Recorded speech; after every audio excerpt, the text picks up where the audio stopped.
fuck with that so heavy. That's so crazy. That was a good one. Yeah, that's my new intro music. My buddy Caleb, or Cable, I guess he goes by now. Cable Foreman is in a band down here in Deep Ellum, and he allowed me to use that, so I'm pretty stoked on it right now.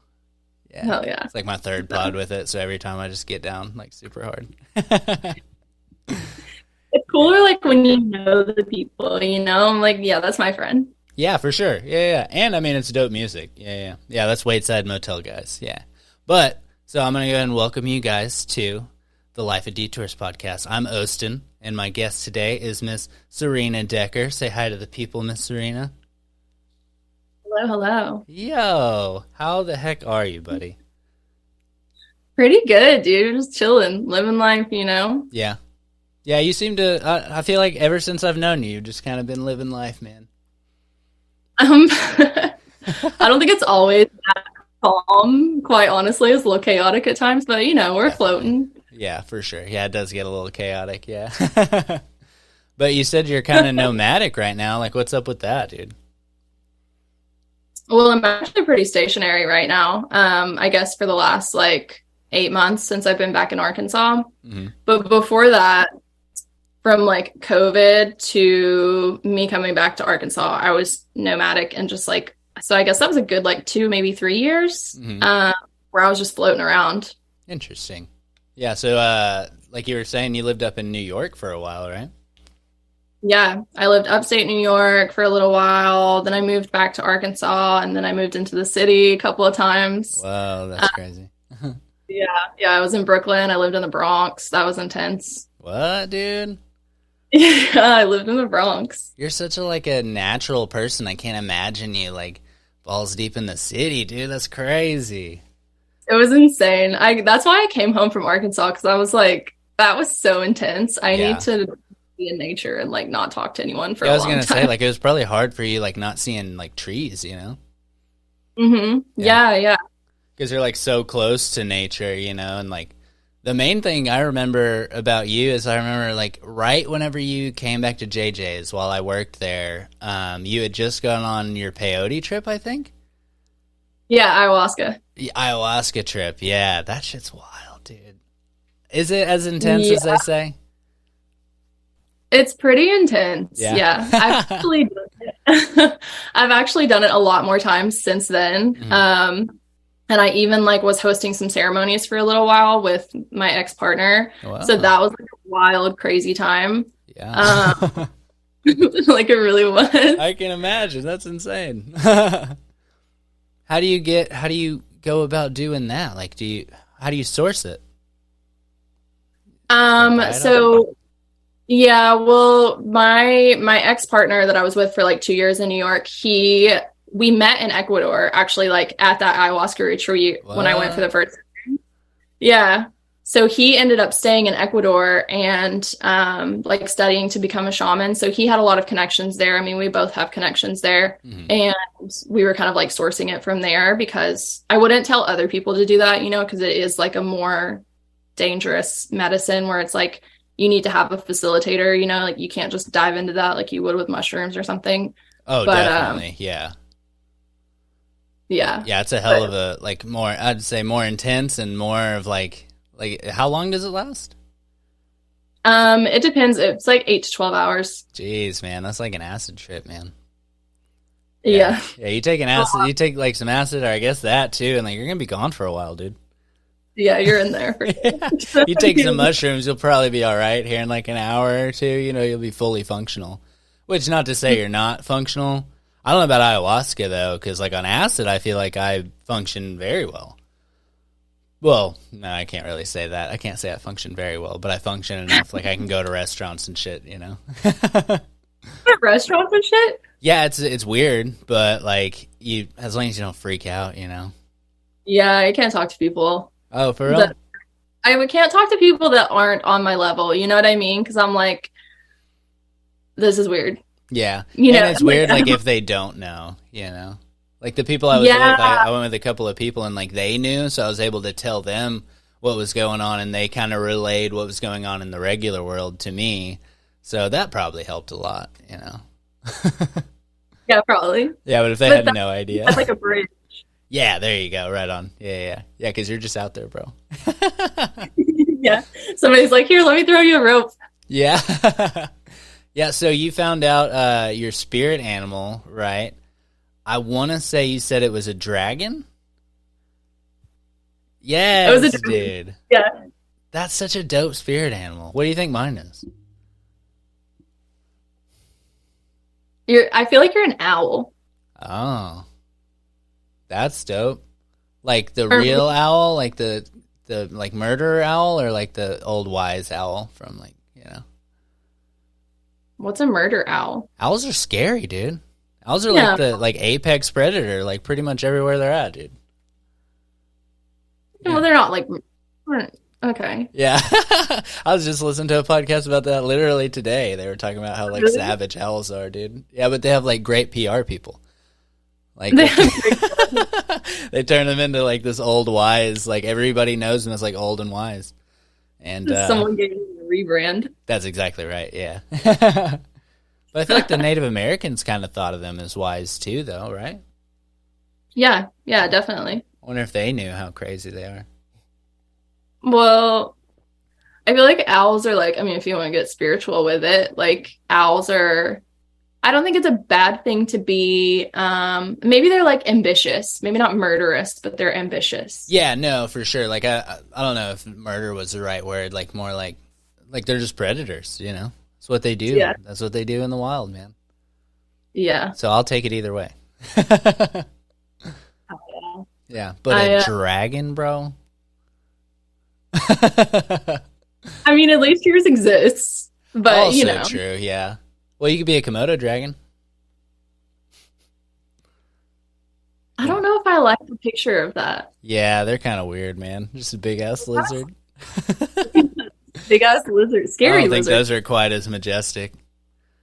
Yeah, no. You're like you're a mythical being. That's what you are. I could see that, yeah. dude. Yeah, hell yeah. I like that. Yeah, but we met. So we met in 2018, probably working at What? JJ's. When did you come back to Conway? Or when did you come back to JJ's? I should say that time while I was working there. So I feel like 2017 was when I left, like late 2017. And then I moved back home to Newport, where I'm from. And then I feel like I came back like, yeah, it had to be 28, probably like late 2018 into 2019, maybe. Oh, okay. That sounds kind of yeah. Because I started late 2018 as well. I started in like November or December. Yeah, and I think you came back pretty soon after. Oh, I remember. Yeah, I came back in the winter because I got hit in the head with an icicle the day the day that I had to come in for my interview to like come back to JJ's. I straight up got hit in the head and I was like feeling like I was gonna black out, but I was like, man, I really need my job back. What? Like from the top of the JJ's roof it got you? No, it was at my house. I was putting stuff in my car, and the next thing I know, this icicle just slides off the roof and like hits me square in the face. Bro, did you have a mark? Yeah. You come in looking like you just got in a fight. Like, yeah, I'd like my job back. Yeah, and I'm like trying to convince them. I'm like, I swear I have my shit together now. Like, I'm good, I promise. Oh my god, that's awesome, dude. Yeah, but that was fucking cool, man. JJ's is I always liked working at JJ's, man. JJ's is good. It's always been like a good home for me. Yeah, I could see that. Yeah, I think if I moved back, which we've talked about and stuff, I don't know if it's any time in like the near future or anything, but I'd probably try and work at JJ's again. Hell yeah. I work there on Saturdays now. Nice. Only Saturdays? hmm That's what's up. Okay, yeah. What else you got going on? Well, I run my business during the week. So I'm an online business manager for healers and coaches in the online spiritual space that run like coaching programs for women. Whoa, that's what's up. Do you have any what is that stuff called? Kristen got a certification in it's some kind of, it's not exactly hypnotherapy, but it's like a layer below that kind of deal. Like you don't take them all the way into like a hypnotic state. You just get them into that like under the layer of like consciousness, I guess. Yeah. No, that's so cool. I feel like she and I would be good Dude, friends. you guys would absolutely be good friends. Y'all need to meet for real. For Yeah. real. Yeah. Apothecary sounds like my kind of girl. I'm literally in a hypnotherapy program right now. What? That's crazy. Which one are you in? So I work with a business coach and it's like a 6-month mastermind where basically we do hypnotherapy and it's all based around like 6-figure business ownership, and like working through money beliefs of like believing that you actually can't make money, things like that. So we do hypnotherapy on it. Holy shit. I might need a session, bro. What's up? Oh, I'm not, I have a person who's doing hypnotherapy on me. Gotcha. Okay, right on. Are you ever planning on doing it yourself? I don't think that I would. I love hypno, Hmm. but like I think my specialty is plants. Absolutely. Yeah, I could see that for sure. Yeah, yeah. Yeah, because Kristen got into it, but I don't know, she was really like into, like, she liked the idea of like learning about like the psychology of it and all that stuff. But whenever it came to like using it as a business, she wasn't really down with it. That's kind of what Yeah, scared her off of it, I think. that makes sense. Yeah. Yeah. Well, I guess like marketing could be hard with that too. Well, I don't know, because I feel like she would have a pretty good, like, she has a base, she has a lot of people she knows that could probably use it, and then it just kind of grows from there, I suppose. But, I don't know, it's just weird. And, like, I don't know, because I feel like you learn, like, people's problems and then you have to deal with that and stuff. And, like, she's, like, super centered, but it's like you start fucking with your equilibrium by inviting other people's stuff in, it might start messing with you, you know? Yeah. I don't know No, how that people makes do it. I don't either. I have friends who are massage therapists that have talked to me about like literally getting nauseous and throwing up after a session because you are like you're absorbing everybody's like toxins and energy Oh, and then right, like straight into your hands. yeah, and if you're not like getting rid of it in some way, your body's just taking that on. Oh shit, dude, I'd never thought about that. That makes sense, dude. Ooh, damn. Yeah. If you're out there giving massages, man, we feel for you. Damn. Oh, that Seriously. sucks, man.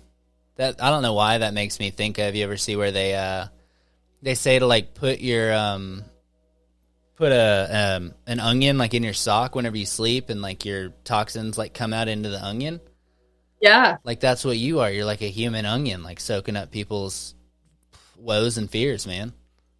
No, but like some people are. I mean, Yeah. honestly, energetics are a thing. And like, I don't know if you've ever heard of, there's a book called The Body Keeps Score, and everybody pretty much knows this at this point. Like, your body holds on to trauma, it holds on to like negative energies from other people, Mhm. etc. Like just shit that we encounter on a daily basis. And we Yeah. used to have, like in tribalism, we used to have these methods like let's say like an animal gets chased by a lion or something, like it immediately like starts shaking, Yeah. right? Afterwards, and that's how it gets rid of that negative energy, but we don't do stuff like that anymore. Oh wow. So you kind of have to have like a moment or like a time of like dealing with it or like purging out those feelings, you know? Yeah, Yeah. I heard a story about Native Americans, like whenever they would go on hunts and stuff, they would sit around, or like after battles, they would all sit around and they would all talk about it, like try and get those feelings out with like the whole tribe. And like people be crying. I mean, you just like killed people or like killed animals or whatever, and like they just sit around the fire and like I don't know, probably smoke peyote or something and fucking get their feelings out, man. People really Yeah, don't do that anymore. we should. Yeah. That's what I'm doing with the podcast, man. We sit around and we talk, bro. I hell yeah. Yeah. I'm so happy that you exist. Yeah. Hell yeah. Yeah. I'm glad you're Honestly, here, buddy. This is so fun, man. I know. We haven't hung out in so I long. know. Probably the last time I think one of the only times that we actually hung out was we got fucking like blackout at at Bearsden that one time, dude. I know. I was thinking about that earlier. I was like, when was the last time I saw Austin? Oh yeah. Yeah, probably at work after, but like that was like the main time. And then I think you came over for that little party that I had at my apartment over in Conway where we made all the mimosas and stuff. Yeah. Yeah, and a bunch of the JJ's people came through like that. That was a super chill little party. No, it was. Yeah, and fucking, I remember Caesar, my buddy Caesar was DJing like in the house. Like that shit was wild, dude. I know, I was about to say that. I was like, you had a whole ass DJ. It wasn't like a little Yeah, that a bit. wasn't as chill a party as I think it was, man. We actually threw a little bit of a banger there. Yeah. Damn.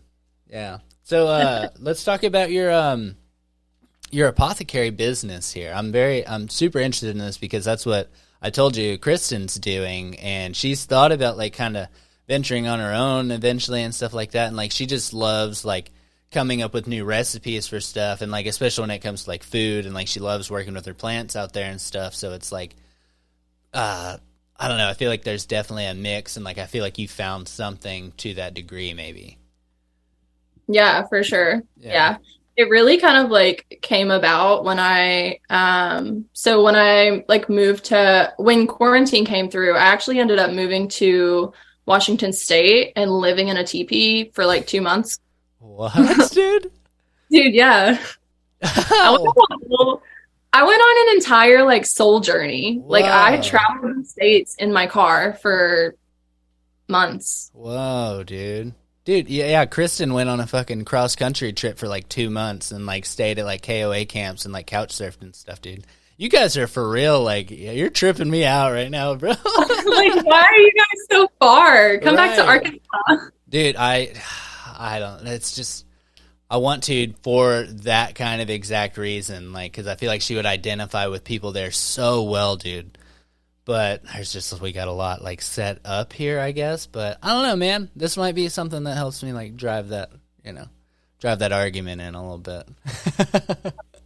Arkansas is coming online, like it's a slow process. I know For in sure. Dallas, like probably things are more progressive over there, but like Arkansas really is kind of starting to come online for sure. Yeah, it's weird because like I feel like DFW has like been set up and like part of like the whole scene for so long, and then like I did notice that about Arkansas, like Fayetteville's taken off, and like all these other little cities are kind of taking off and getting big business and like getting online stuff going, as well, and so it's kind of becoming part of the world, where it was like the natural state for the longest time, and it still is, but it was like completely like disconnected from everything. Yeah. Yeah. So hold Yeah. on. Go back to these Washington teepees. Is there just like a group of people that live in teepees in Washington?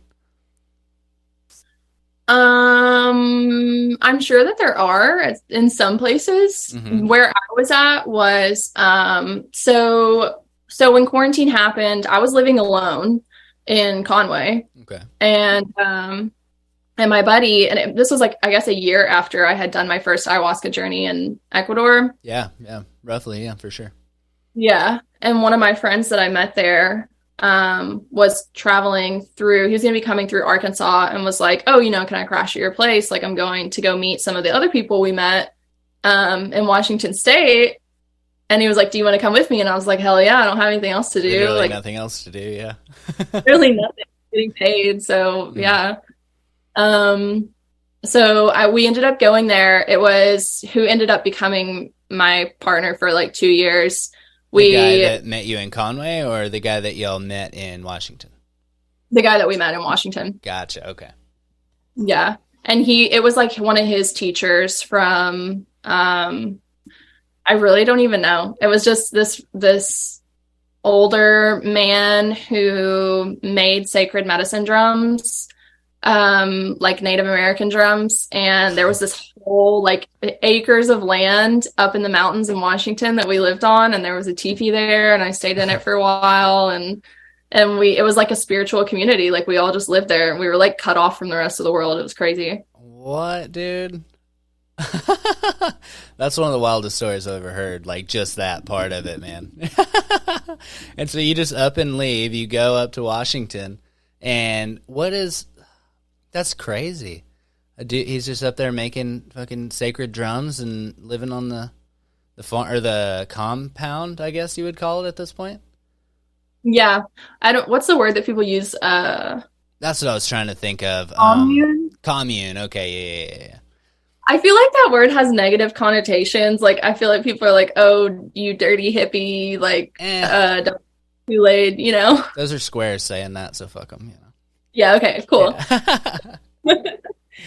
So it was like a commune. I guess you could call it a commune. Yeah. How many people And are out there? there were probably like 8 of us that were steady there, and then we had people who were kind of like van lifers that would come and go. Oh, I would imagine there'd be a lot of drifters coming and going, dude. Yeah. Not drifters. Damn, I feel like that has definitely like a negative connotation, but spiritual travelers that come and go from your realm of, I don't know, I'm going too much into it. Nomad, if you will. Nomad. See, there you go. Yeah, I need to shut up. You know, we're good on the terminology. There you go. Okay, cool. Yeah, you're gonna have to help me out because sounds like you're about that life, bro. That's crazy. So it sounds like this ayahuasca journey has really like changed the trajectory of your life. You know? Yeah, Yeah. it did. So it starts with you leaving, like going kind of on a whim up there, and then what's like what takes hold of you? You know? Dude, my life exploded after that. Like, I made the decision to go up there. It was wild even making the decision because I had gotten offered like a really good job offer the same week that my buddy was like, "Hey, do you want to come do this?" So it was two things of me being like, "Oh, I have to make a decision here. Like, I can be stable and take this really good job, Yeah. or I can go off into the unknown and like have no idea what's going to happen, but have this crazy experience." Okay. So I did that. Yeah. And it was interesting because I think that everyone should live in community at some point in their lives. Like you learn so much about people and you're in tight quarters and you can't like run away from problems. Like you have to talk through them. Yeah, So, right. Yeah, because that's all you have is the community. Yeah, exactly. You can't And it's like, ostracize yourself, or you could die. I mean, you know, or I guess have to go home at that point. But yeah, that's true. So, and those people are your family too. You know, like they really family, so you care about solving problems. And everybody has their role to play. You know. Yeah, and just like you were saying, like everybody needs to do that, like disconnect from like the money, from like your your technology, like disconnect from all of that stuff, and like just kind of live off the land, basically, you know. Yeah, I was completely off grid. I deleted my Snapchat, and I haven't had Snapchat since then. And I didn't have service up there, so we would have to drive into Portland to get service, which was like an hour away. Oh, wow. So like I don't know, I didn't talk to people. Yeah. It was nice. You straight up fell off the map there for a minute. Yeah. Damn, that's crazy, dude. Yeah. But everything was kind of, I mean, obviously other than COVID, like there wasn't anything that like pushed you out? Like there wasn't anything like crazy going on back in Conway at the time, was there?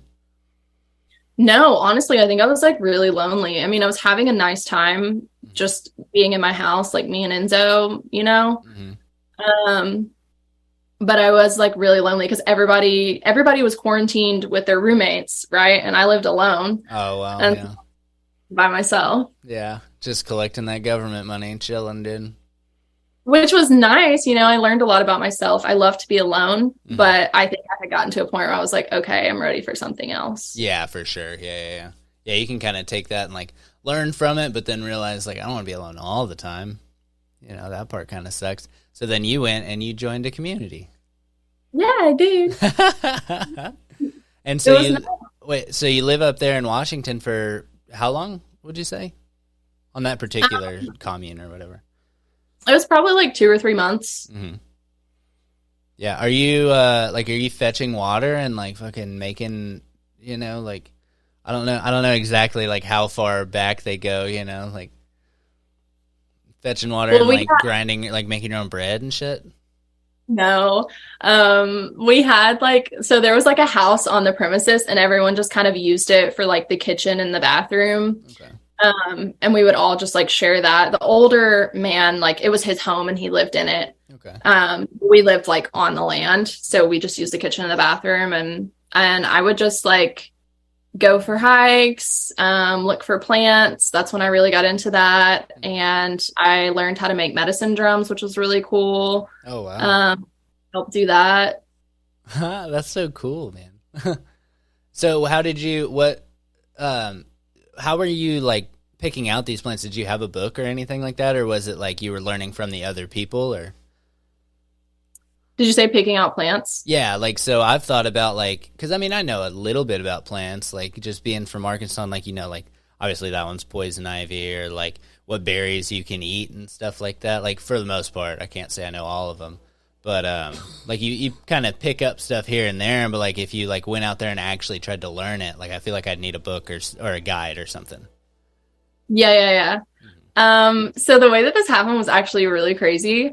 Uh, this is gonna sound stupid and cheesy, but I really feel like the plants chose me. Oh shit.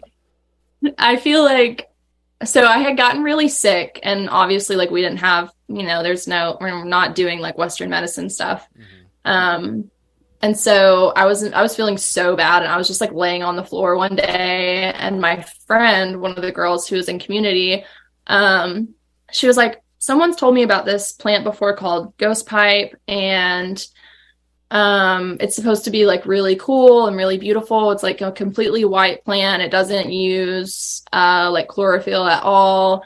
And she was telling me about it, Hmm. and she was like, I wish we had some because that would make you feel better.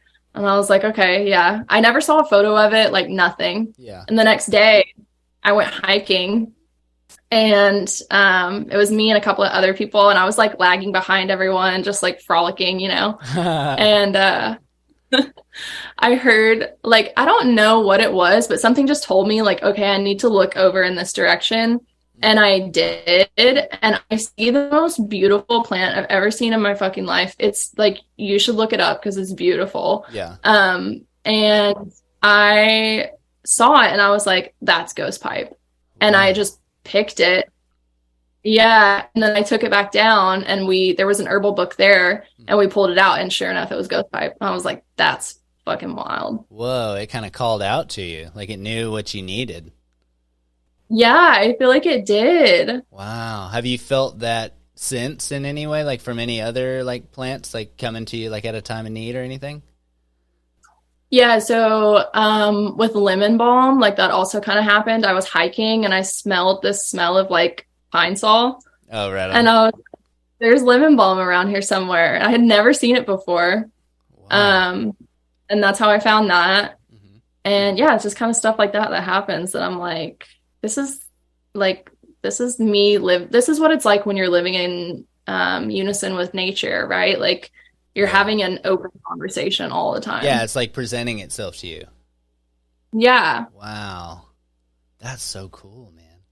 And so y'all just do hikes and stuff, and like is that whenever y'all were doing like were y'all doing ayahuasca there or We weren't doing ayahuasca there in Washington, but we were hosting mushroom ceremonies every once in a while. Oh, sick. Okay, right on. Yeah. I bet you just went out and picked them, didn't you? No, I don't know where they came from. I was not in charge of that. Mm. Yeah, that was somebody else's job. Yeah. They probably grew That's it. Well, somebody- maybe they grew them. I don't know.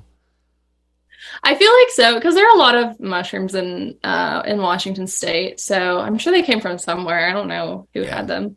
Yeah, they probably found a guy, or maybe they knew where to like harvest them, or maybe they had a little grow box under their bed. You don't know. Yeah. Yeah.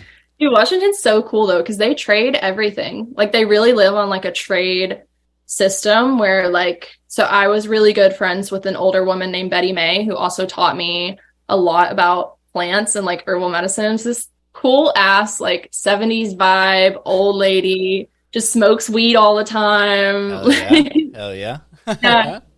Yeah. And she would grow weed, Mhm. and she would make brownies out of it. And then she would take the brownies like down the street to a woman who would fish for salmon.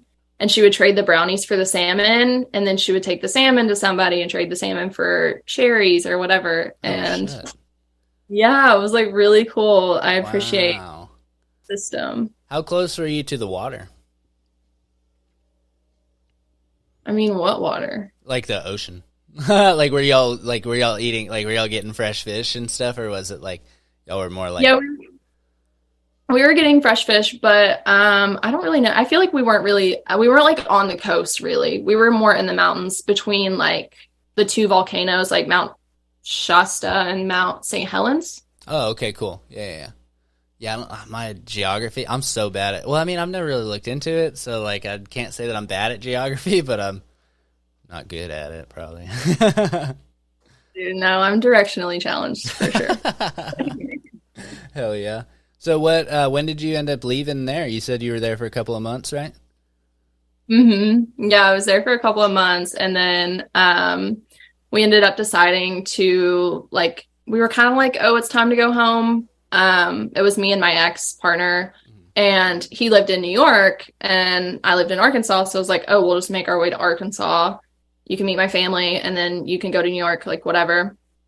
And we ended up like taking another 2 months traveling and just like making our way that way because we had some friends in Colorado and Utah that we stopped to see for a little while, and we did a couple more mushroom ceremonies in this beautiful canyon in Utah. Oh, wow. That I'm still like beaming over. It was amazing. Oh, cool, dude. This is on the way to Arkansas still? Yeah. Okay. Damn, that's cool. That's the way to do it, man. Yeah, it's not about the destination. It's about the journey, bro. Yeah, it was cool because we didn't have a plan, you know. Every day we were just like, okay, we're gonna go until we find a place to stop and then camp and like pray that the universe brings us like a good place to camp, and it always worked out. Wow. Damn, that's cool, bro.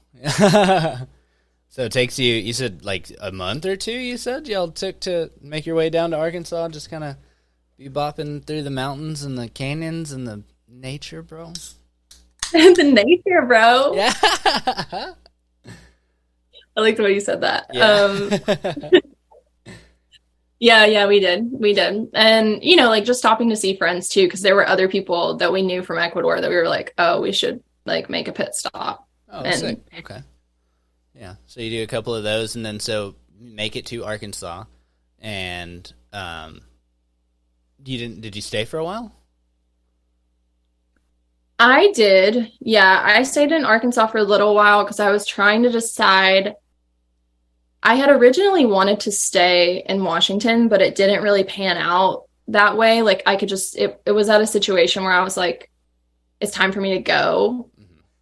Like the community was kind of breaking apart, and it just wasn't really feeling like the same. You know how it is with like circles, like people drift apart and then you're like, okay, this isn't a thing anymore, you know? Yeah. Yeah, and I feel like when you're as in tune with each other and with nature and stuff, like you can definitely feel that, and like especially now that you kind of have this like take life by what it gives you, you're like, well, it's time to move on, you know?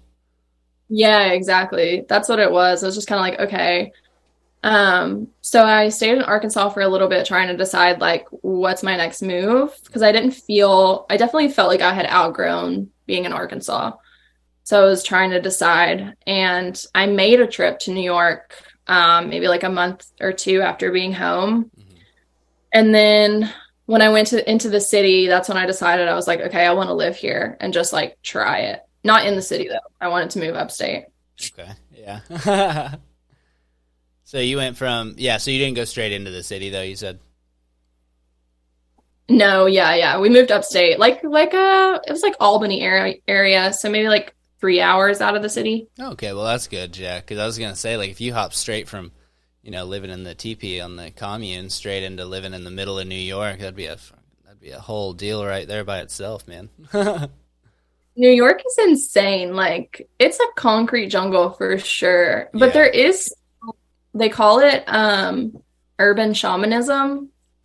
They host San Pedro ceremonies in New York. Oh, I've heard about this actually. Yeah. So you got a bunch of enlightened people, walking around too, not just like on the I guess people that I don't know. They'd probably still be on like the grind, I guess, but like I don't know, they have their little peaks out, Yeah, I feel like I have mixed feelings about it because I'm like, there are some people that I think do ayahuasca or do some sort of plant medicine. Like combo is so big right now.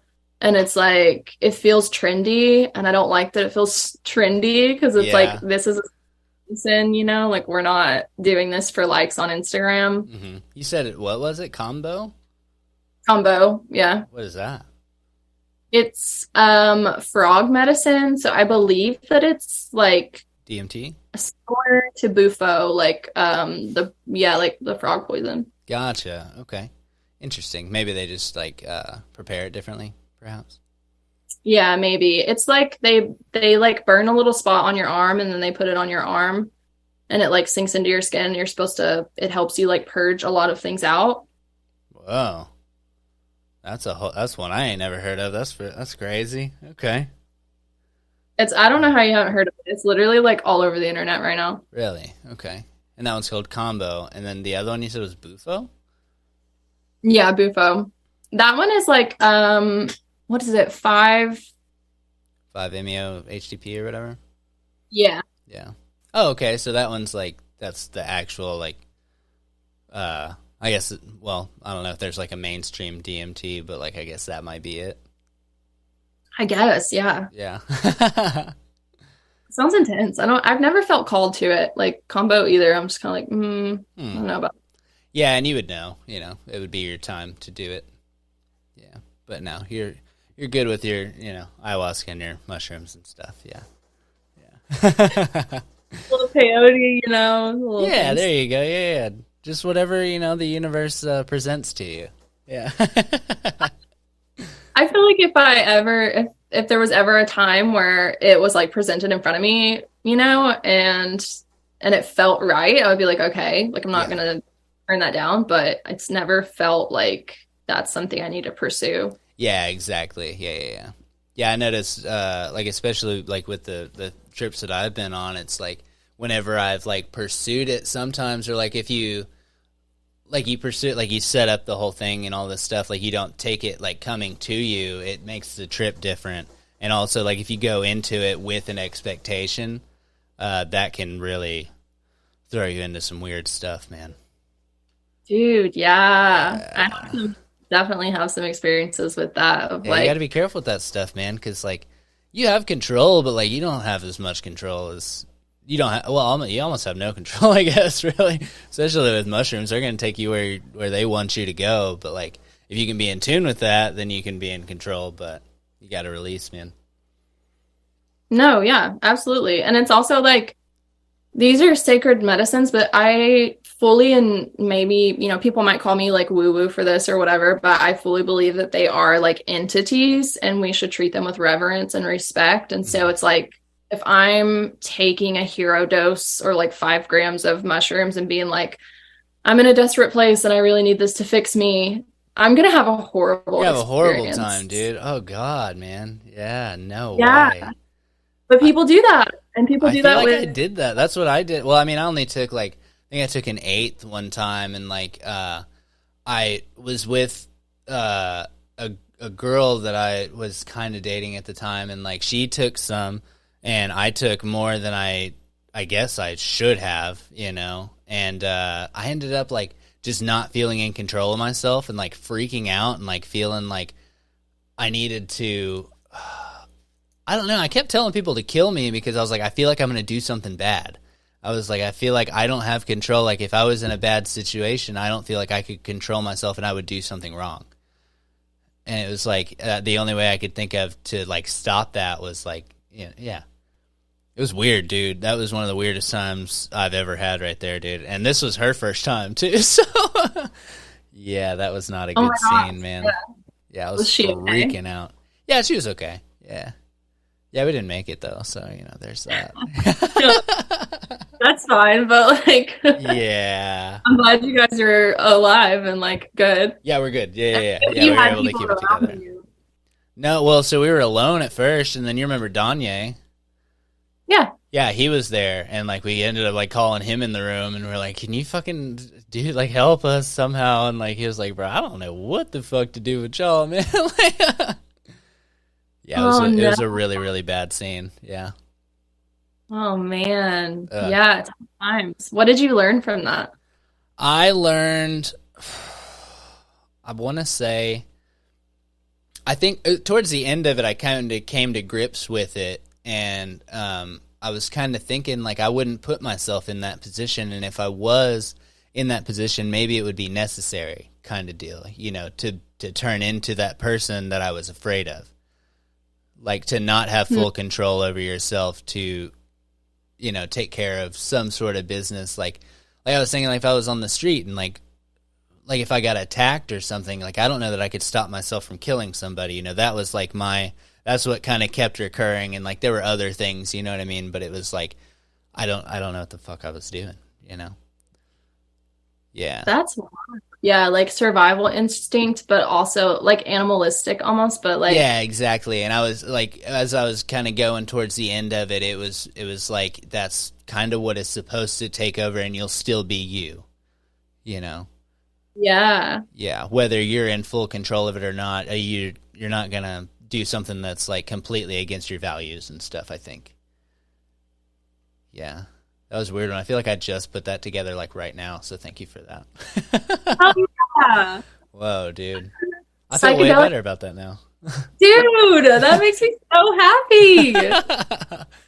Man.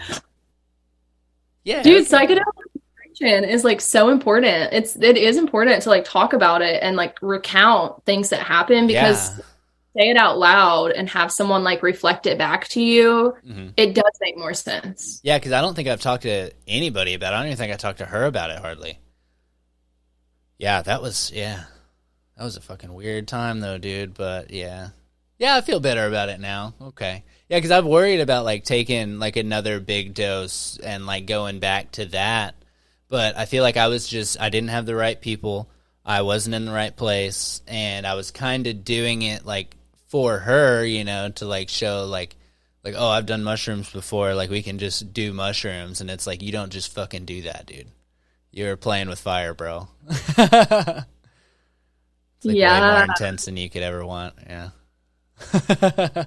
Yeah, I've done that before, like a little ego in there of like, I feel like even if you don't want your ego to show up, it still kind of does, right? Like if you're in a place where it's like, oh, you haven't done this before and I have, you kind of have to have, like if you're holding that place of like, oh, I'm here, let me hold space for you. Yeah. You kind of have to have a little bit of ego, but then it's like the medicine checks you and it's like, no. Yeah, you're not in control of the situation, buddy. I am. Yeah, but who is it that's doing that? What you were talking about a minute ago was the like the entity that it is, you know, and like I've heard that a lot when people talk about this stuff. Like, what is it? It's some form of like consciousness that we're connecting to, you know, and drawing out of and like connecting. I don't know. It's so weird because like you can feel it too. Like, oh, and they have personalities. Like each plant has a different personality.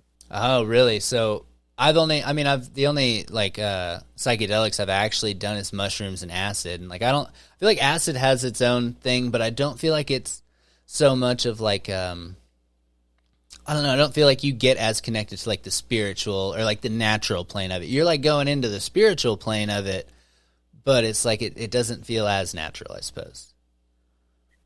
Well, acid is a chemical, isn't it? Like it's not really so it's not really like derived from plants. Yeah, so that's what I'm wondering is maybe it's like almost like a synthetic form. Well, I don't know, because you definitely still go to those places, but maybe you're just not plugged in right. Yeah. Yeah. Yeah. Yeah. Yeah, I mean, that's interesting. And I have always explained like, so people call mushrooms Los Niños, which means like the kids. And that's how you feel when you're on mushrooms, right? You feel like a little giggly kid, man. Yeah. Yeah, like little kids, you know, like joking around. Yeah. You act like a little kid too, man. Yeah, exactly. Yeah, I always want to like show people stuff and like get like, you know, I'm like, I don't know, I'm just having so much fun. I want them to come with me and have fun and stuff. And like I'm showing them like the most little shit you would do when you're a kid. You're like, hey mom, come look at this. And she's like, that's a cricket. You're like, yeah, but like, you know, it's like the coolest thing ever. Yeah, exactly. Are you a Cancer? No, I'm a Gemini. Oh, you're a Gemini. Okay. You have that like, what is it? Like, nurturing, like very caring energy. Oh yeah, for sure. Yeah, I think that's one side of me. And then there's the other side, which I don't know, it doesn't come out as much, you know. I feel like maybe, and I'm not super like well versed on this stuff, but I think I'm on a certain spectrum of Gemini where like I'm not exactly two people. I'm like maybe 1.5 and then a half, you know, of someone else, you know. I like that. Yeah, like I'm definitely, and I like to think of it as like Ostin, and then there's Brannon, and so Ostin, I'm like more than 50% Ostin, and then there's Brannon, who's like my government name. You know what I mean? Is that like the more serious version too? I think so. Yeah, Makes yeah. sense. And then Ostin like breaks into my like serious side, and like even into like business and stuff. Like it, like the Ostin kind of takes over into there. So yeah, it's trippy. That makes total sense, actually. Yeah. Yeah, so all right, so let's get back to I want to get to, so you're going through Arkansas and stuff, but let's get to where you decided to start this business and what it is and what it means to you and stuff, right? Okay, yeah. So, I moved upstate and I was like, actually it was ayahuasca. We had like our own apartment, me and my ex-partner, and we were just like, we didn't know anyone upstate, so we were pretty isolated. Like it was really just the two of us like vibing and hanging out and learning how to like live together. There's that phase. Right on. Yeah. And so we started doing ayahuasca ceremonies in our apartment, which was kind of crazy. Yeah. I can imagine. Yeah. Yeah. And it was cool. Like it was so intimate and because anytime I've done like ceremonies before, there are a lot of people in the circle, and sometimes you feel like people are watching you or like, everyone's witnessing you. And there's that sense there of like, I can't really fully be vulnerable because everyone's witnessing me right now. Yeah, there's still a little bit of your ego, like until you like, I mean, there are times whenever you like kill it off completely. Sometimes that does happen to people. And I feel like you could probably let loose completely. But I mean, when you're around people and like I don't know, you have to go so far to get there. Yeah, for sure. So it was like an interesting experience where I didn't have that feeling. Like I just felt totally safe, and it was just me, and I was with someone else that I trusted and felt safe with. And so it's just you two doing this? Wow. I've never heard of like one-on-one like ayahuasca ceremonies. That's crazy, dude. It was wild. Like, Probably and it was fun. A lot about each other, man.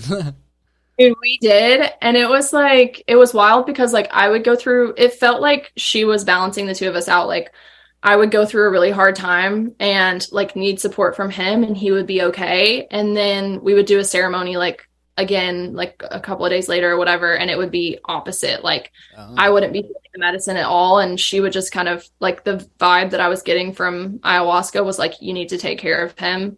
And so I would like take care of him. Yeah, and it would kind of put you in a place where you're, coherent and like you're there enough to actually do that. Yeah, exactly. Wow. Yeah. So you got the experience that you both needed, and it kind of fed off of each other. Yeah, and I healed like, dude, I healed so much shit. I realized that like I had been hyper independent my whole life, like had never trusted anyone, like couldn't lean on anyone and ask for help for anything. And like I did some deep work during those weeks when we were doing that. And that's when I was like, I'm not stepping into my full potential. Like I'm not owning who I am as a person because I'm so busy taking care of like, at the time I was like really a caretaker for a lot of my family members. Oh, okay. And and I was like afraid to step away from them and like put energy into my own life. Yeah. Wow. So that's when to kind of be selfish to make yourself better for other people at the same time, Yeah, exactly. Like I really didn't even have like friends or anything because I was spending so much time like, okay, let me tend to my partner. Okay, let me tend to my father. Let me tend to my grandmother, things like that. So, spread yourself a little thin there. Yeah. Yeah. And I just made a decision like right there in the middle of a ceremony. I was like, I'm not doing this anymore. I'm not living like that. Wow. And bro, my whole life changed after that. It was insane. Yeah. So what steps did you take to go what was your course of action for this, I suppose?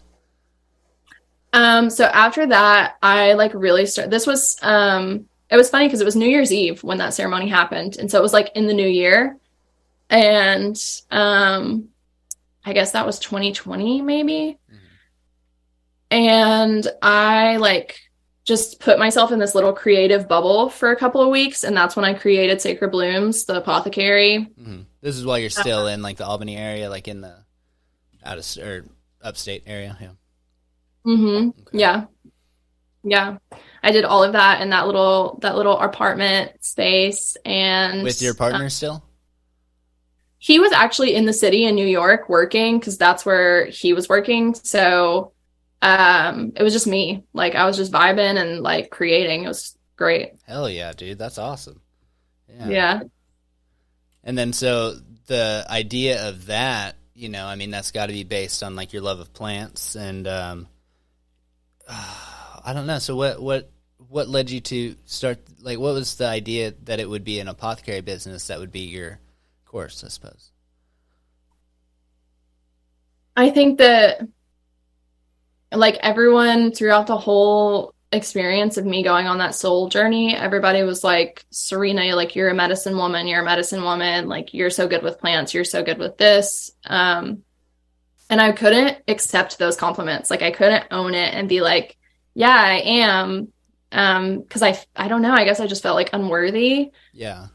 And that like, there was just a moment where I was like, no, like, this is who I am, this is what I want to do. I truly feel like the plants like speak to me, and we have like a sacred relationship. Yeah. And that's where the term like Sacred Blooms came from. And it's also and it's also like sacred blooms, like sacred, like it's blooming within you, it's blooming within me. Like, I want to help it bloom in the world. Wow, that's dope. Yeah. Sorry, I think I had something on that, but I feel like I just like immediately lost it because, like, damn, that is cool, man. So the sacred blooms, I feel like that's what it was. Oh man, damn, I feel like it was so good too, man. Oh damn it. Well, it'll come back to you. Yeah, for sure. Yeah. Okay, so what, like, so you have the idea for that, you know, and like, were you already taking steps of like figuring out like your, like what you wanted to make and whatnot, or like what made you, what did you decide on? Everything was already made.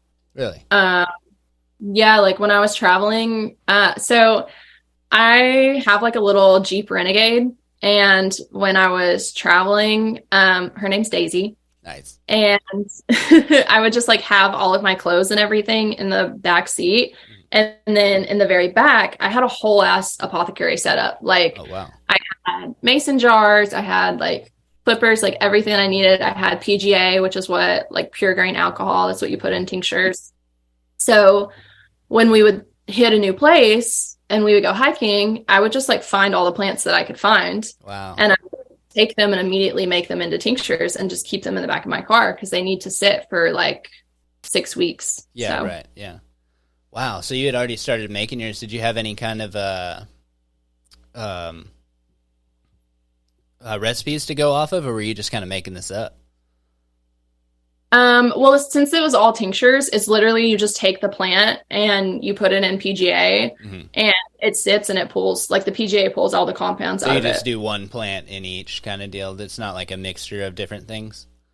No, at that time I wasn't really mixing, because I was like, also, I don't like to mix plants because it's so, there are lots of people who have different reactions to different things.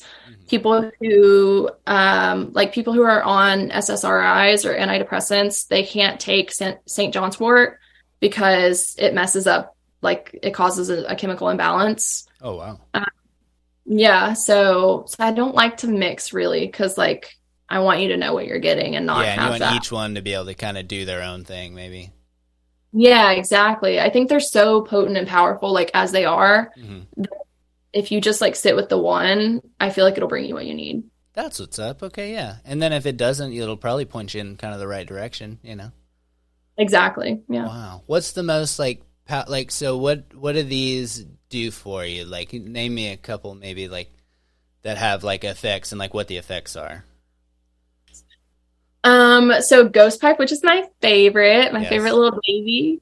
Ghost pipe is really good for nerve pain, and it's also people use it in it's frequently used in what do they call it? Like safety tents at festivals Mhm. where people are having a really hard psychoactive experience. It will actually like neutralize and calm down the experience. So if there are people who have, even if you're like not on psychedelics or anything like that, if you have extreme trauma Mhm. and you're having a hard time like processing it or dealing with it, the ghost pipe literally just makes the feelings of it a little bit easier to manage. Wow. How abundant is this plant? Like, is it only in certain areas or? Yeah, it's super fucking rare. Oh, is it for real? Okay, yeah. Like, if you were It's gonna hard to try and find. source it, like, it'd probably be kind of hard to do. It is. Yeah, it's like a scavenger hunt. It's kind of fun looking for it, but That's dope. it is hard to find. Hmm. Wow. So, well, that one's dope, dude. Okay, yeah. And so you start it off as like an Etsy shop? Like, because I know you have the Etsy shop now. But was it more like you were kind of setting up a booth somewhere or anything like that? Yeah, I started off as an Etsy shop and I have made sales on my Etsy shop and I still, have it open because I plan on kind of like revamping over, especially and since it's like harvesting season right now. Oh, dope. Yeah. Really what I was doing was like selling in New York City when I was living there because I would work with people. I make rose water Hmm. and I would go to work like wearing my rose water and people would be like, "Oh my God, you smell so good. Like, what Yeah. is that?" And Haha. I'd be like, "Oh, here, try this." There you go. Nice. Yeah.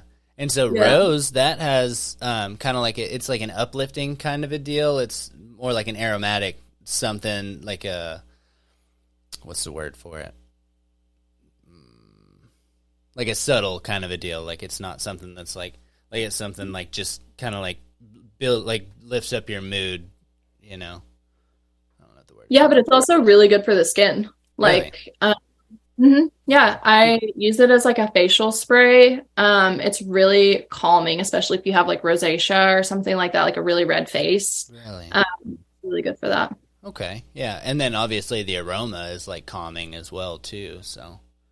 Yeah, yeah. Wow. So just kind of all around a pretty chill little is that a tincture or is that just like you just like dilute it in water kind of deal?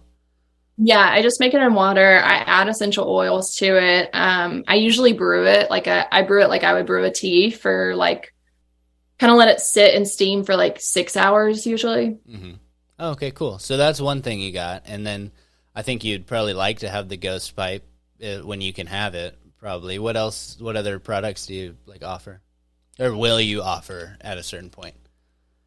I do a lot of different tinctures. I do tea blends, which is something that I'm working on right now. It's like different tea blends for, like sleep or like I have a whole concoction in here right now that's like Damiana, which is really good. It's an aphrodisiac, but it's also really good for creativity. Ooh. And then I have like licorice root in there, which is really good for sore throats or stomach ulcers because it's got like a Like an film. anti-inflammatory kind of property, maybe? Yeah, it's like a coating kind of. Mm.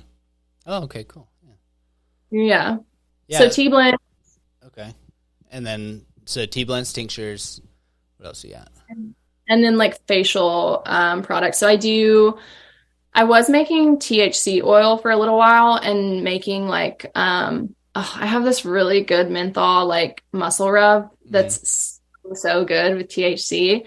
I'm still working on like where to find THC in Arkansas or sorry, CBD. I'm still working on Yeah, where to I was find wondering CBD. about that. Yeah. Yeah, I Yeah, mean, yeah, THC would be dope, though. Yeah. yeah. But it's more like that's more like internal and less I don't think it has really any properties like external. Yeah, I don't think so either. I think that's just the psychoactive side of it, right? Yeah, I don't Yeah. know. CBD definitely is good external. Oh, And it has it's so many properties. That's yeah, insane. Yeah.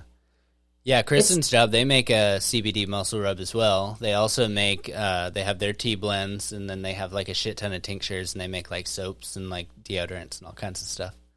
yeah, I love that. Yeah, you would love that place. Actually, look it up later on, but like look up, it's Roots Apothecary is what it's called. Cool. Yeah, I'm definitely gonna look. Yeah, it's super dope. I almost wore the shirt, but I feel like I had too much shirt on at the time. Too much shirt. Yeah, if that makes sense. I had like my overshirt. It was a whole thing. Yeah. Yeah. So Very now over. so now you're trying to get kind of back to the business, but you're working your Saturdays at JJ's and you're doing your other job as well.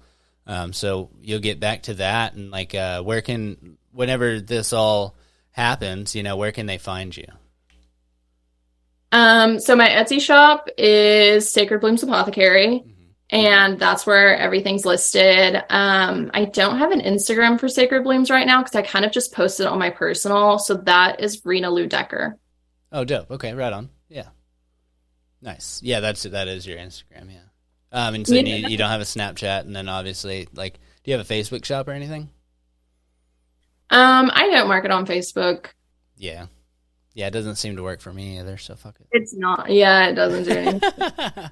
Tried that for like my business management business as well, like marketing on there, but the crowd is so weird that I'm just like, okay, my tribe is on Instagram for sure. Yeah, for sure. Yeah, I feel like that would be a good one for like LinkedIn as well, maybe. Well, I don't know, because you said it's like that's so crazy because you're doing like this business management deal, but it's also for like a kind of like a holistic style of business.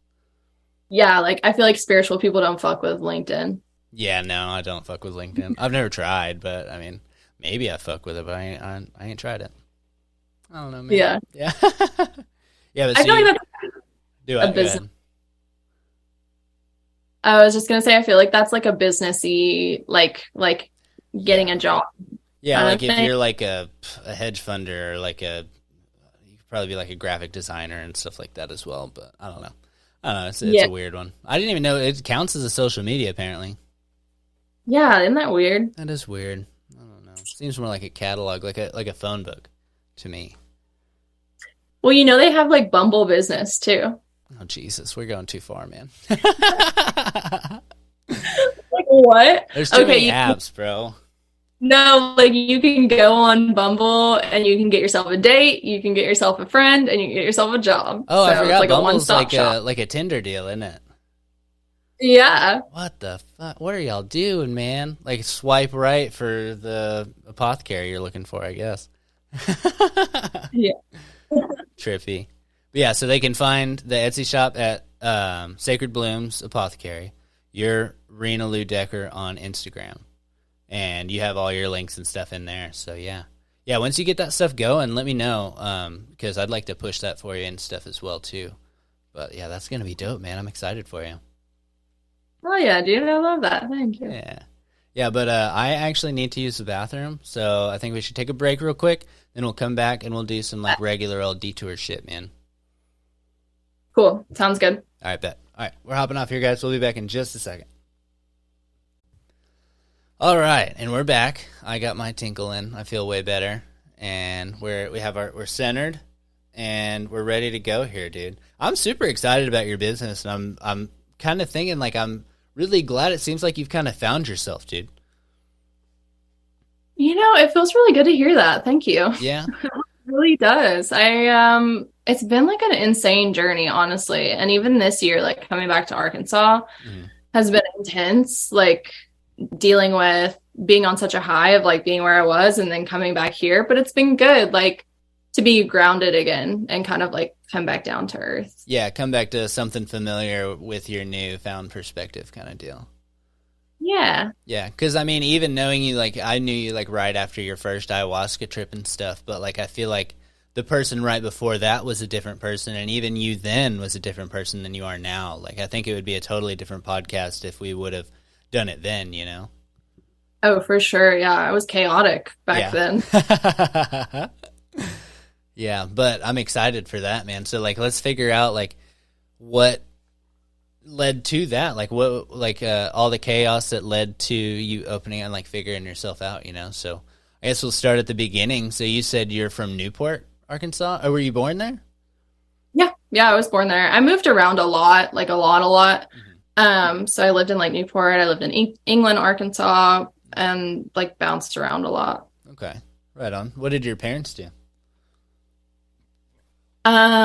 Drugs. Drugs? I'm Okay, just, right on. Yeah. Same. I mean, I'm being serious, but I'm joking. Yeah. That's not My all they did, I guess, you know. my mom's a nurse, and my dad was in like he runs his own construction business. Oh, okay, right on. Yeah, cool. He still runs it now? I think so. We don't really talk. Oh, gotcha. Okay, yeah. I guess we'll find out why, huh? Yeah. Yeah. So childhood, you're moving around a lot. Why? Like, were your parents like getting different jobs, or what was it that was kind of leading you around? Yeah. So my dad has had like a severe substance abuse problem my whole life. And I think for him, like the idea was always like, okay, if I can go to rehab and get sober when I come out, I'm going to move away. And Oh, somehow that's going to make like everything better. You know what I yeah. mean? Like, Well, change because your people, places, and things is something they tell you, but like, I don't know, throwing yourself into like like a chaotic situation like that, you know? yeah, I think his idea was like, I'm not going to have the same connections anymore. So I'm not going to be able to have like those resources that I had before of like how to get those things that I crave, you know? Yeah, But it's I, everywhere. yeah, and you always find a way if you really want to. Yeah, hell yeah, dude. Yeah. Oh man. Yeah, yeah, that's kind of I had like my dad was an alcoholic and a drug addict as well. And mom kind of like not so much whenever I was like super young, but she eventually got real bad on like benzos, like she got real sick and stuff, and like that was during the opioid epidemic, and like they were just prescribing her like fucking like 60 mil oxys for or Roxys, I think it was, for like a month, you know. And so like she'd just be like out of there, you know. And that was a certain point, but before that was like dad going through his stuff, and mom was kind of in it with him, but like she was able to hold it together a little bit better, I suppose. Yeah, Yeah. yeah. So So your mom, she's doing okay now, right? oh, for sure, dude. Yeah, she's about to start tattoo school. Hell yeah. I Yeah, love her. She's yeah. such she's a strong woman. Oh, for sure, dude. Yeah, yeah. You should meet back up with mom, dude. I would love to. Yeah, She's amazing. she's over I in love Fort Smith, man. You should go get a tattoo from her. Dude, hell yeah. I want to know whenever she's like ready to go. All right, bet I'll shoot her. I'll shoot you her information whenever that gets going. Yep. Fucking Yeah, will. hell yeah. So, do you have brothers and sisters? I do. I have a half brother on my mom's side and a half sister on my dad's side. They're both like way older than me, like 8, 9 years. Oh wow. Okay, right on. So, your parents, like they had previous children, or were they married before? Yeah, they had previous children. My mom got pregnant when she was really young, like she was like 16, I think, when she had my brother. Hmm. And then my dad, yeah, like I guess he was married to her. He was married to another woman. Yeah. Okay. Interesting. And then so they came together. Then they had you. And then so all this stuff starts happening, and so you're kind of moving around a little bit, and like I guess what was what was home for you, you know? Would that be Newport? Mm, yeah, I think it was for a little while. Hmm. Weird enough, when I moved to England, for some reason, I just like really settled in there. Like I felt so, I had never had the chance to like make real friends, you know, because I was Hmm. always moving. And so I could never get close to anyone, which was hard. Yeah. And I think when I moved to England, I felt like I had really found my people, like as, you know, as in childhood. How old were you whenever And y'all moved there? What'd you say? probably like 12. Oh, okay, gotcha. So you're kind of getting your wits about you a little bit. So that actually makes sense that that would kind of be like home to you, you know? Yeah. But we ended up leaving, and then I like convinced my parents to move us back to Uh-huh. England. I was like so depressed. I was like, I'm gonna kill I probably didn't say I'm gonna kill myself if you don't move me back, but I was like depressed and was like, I can't live anywhere other than there. Yeah, we need to go back home, basically. Yeah. So you moved from there. Did y'all go back to Newport after that? Is that what it was, or Hmm. okay? And so you went back to Newport. You didn't quite feel good there, you know, I guess. And then so you got back to England, Arkansas. And did you end up staying there for your, you know, like formative years, I guess you call them? Yeah, we stayed there for a little while. Things with my dad at that point had started to get really bad. Like he was taking like back then cold pills were like a trendy like cool thing for people to Oh do. So yeah, dude. Yeah, did you hear it? Were you around for that? I feel like by the time whenever we were like probably in like high school, whenever we would have started messing with that kind of stuff, I feel like they had already taken and put him behind the counter or something. Yeah, Yeah. because I remember it being really hard to get. Yeah. Yeah. So that was like during that time, and he would take literally boxes of them a day. It was crazy. Jeez, And just to be he like leaned out, basically. like in some weird psychosis, like he it was very, very intense. Like he kind of was hallucinating all the time, like very dark, like demons, believing that like aliens were trying to talk to him and stuff like that. Oh wow. It got real dark. And my mom, I think, just got to a point where like she couldn't handle it. Hmm. And they ended up like splitting up. I don't really know if we were still in England when that happened, but it was around that time like things were kind of starting to like. Hmm. And they And split up then when you were how old? I think they split up when I was like 13. Okay. Interesting. So you might have been in England at that time, but wow, that's crazy, man. So she just wasn't like as far out as she like. So she had her own things, I suppose, or what? Yeah, I think that she had some mental health stuff going on, and I mean, being in a relationship with a drug addict is like hard enough, you know what Oh, I for mean? sure, yeah. And so I think for her, it was a lot of like, just I'm going to rebel against like whatever's happening here. And like, if you're going to be crazy, I'm going to be off the wall, like do whatever I want to. And so I think it was just kind of her way of like managing what was happening, probably. Yeah, interesting. And so all this stuff is kind of happening at home. Does it like affect the way you like interact with school any? For sure. Yeah. Yeah. Well, I was like super, super smart growing up. Like I was always had my nose in a book, like was always reading. But when that kind of started happening, and I had always like been the caretaker in my family because You're like the only adult in the house kind of deal, yeah. yeah, exactly. Like my dad was my best friend too. Hmm. So it wasn't like in my eyes, even though I knew he was a drug addict, but also it was like he could do no wrong, Yeah. you know, That's how which me was and kind of mom fun. are for sure, dude. Yeah. And so you let a lot of shit slide, bro. For sure. Yeah. Yeah. For years. I actually just this past year kind of have started being like, oh shit, like Yeah, once you kind of take account or like kind of start looking at it, you're like, wow, okay, yeah, maybe that's not as okay as I was being with it. yeah, exactly. Damn. Yeah. Oh yeah. But so like you said, like it started affecting the like your school and stuff like that, and like was it affecting like the way you're interacting with the other kids? You know, like did you feel like you had a lot of friends, or were you like kind of pushing people away, kind of deal? Maybe because I feel like that's kind of the way it was for me. Like with everything that was going on at home, we lived in like a horrible house. You know, like it was fucking dirty. You know, and like you didn't really want to bring people over there, and like at a certain point like then we started making friends, we started going to their houses instead and stuff, but yeah. Yeah, exactly. That's kind of like because you don't want you're embarrassed, right? Like you don't want people to come over. You're like, Hmm. I don't want to bring you into this like shit show. Yeah, because you don't know what you're bringing there.